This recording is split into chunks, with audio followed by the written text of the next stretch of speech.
I decided to study at UCAM because the master's I'm taking gave me the opportunity to do a double master's. So I'm doing management and the sports entity at the same time. And I thought that's very good to have 2 masters in 1 year as compared to having 1 master's in 1 year. I like the program really much because of the face-to-face interactions with the top professionals in the industry and also the hands-on approach to the practical problems as well as the theoretical problems in the sports industry.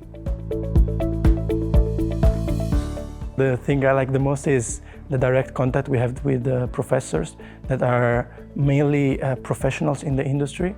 So they're able to give us real insights of what it means to work in the industry and also tips that we can use in our future career. My experience in Murcia have been really good. The Murcia city is young, vibrant, and it's rich in culture, be it it's full of activities, be it sports, cultural, and outdoor, indoor, and everything. I really enjoy my time here in Murcia.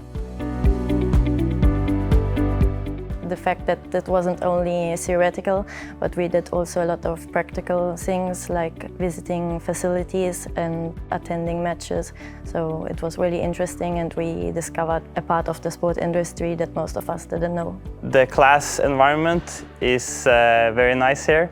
We have students from all over the world. They bring different cultures and different opinions, and I feel like I've learned a lot from sharing the class environment. You can be an operational manager, you can be a strategic manager. But the specific thing is that this program is oriented towards those people that want to work in sports entity, and they give a specific content and contextualization of what sports is like.